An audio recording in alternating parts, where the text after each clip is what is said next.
Welcome to the workshop for a Friday show and tell. It's now October, which means Halloween. Decorating for Halloween is so much fun for me. One of the things that we've been doing the last couple of years is putting out flame lights inside the house and really causing showing an ambiance of the flames in behind curtains, really get that background effect of flames in the rooms. For a while we had some old lamp bases that we had purposed for this. Over the years we've given them away or donated them or whatever. We don't have those anymore. So I had to figure out a decent way to create a lamp base and make it small enough that we could pack it away for 10 months out of the year, because we're only really using it for end of September through October, until we start taking stuff down in November. And really, this is what I came up with. Fairly simple. It is a lamp cord into a round plastic, actually an outdoor wet location base with lamp on top of it, lamp socket on top of it, and we can just put a lamp in, plug it in, and it gives that feeling of a fire happening inside of a room, at least from the outside. So from the outside, it looks like there's candles or fire happening on the inside through the curtains. So really simple layout there. I have to make a couple more because we've decided to put them in some more rooms.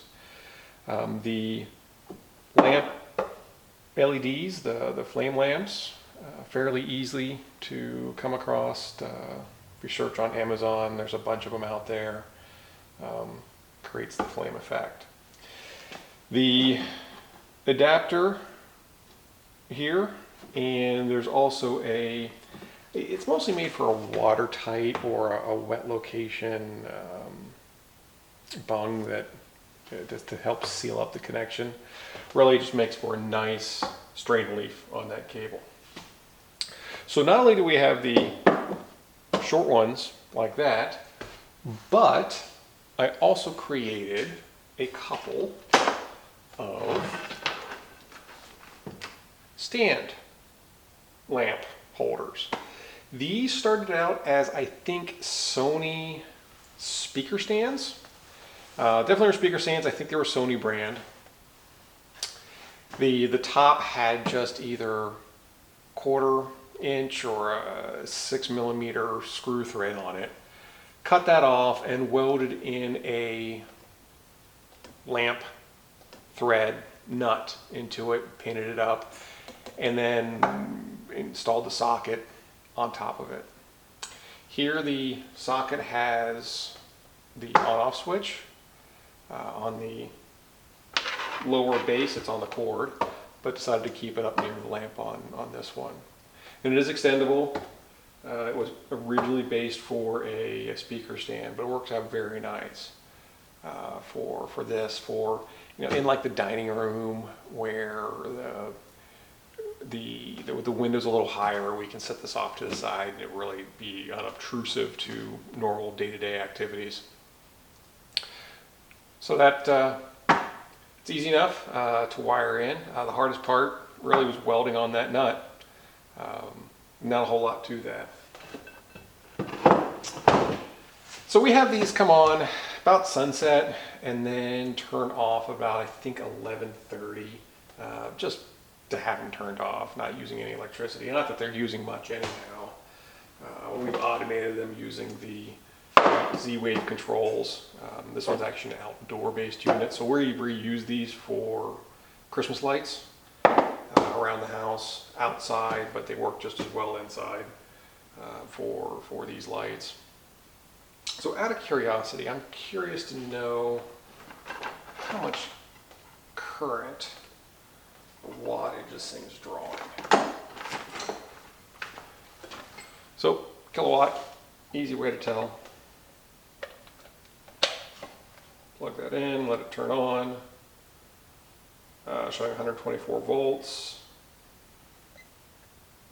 Turn it over to watts. Plug that in.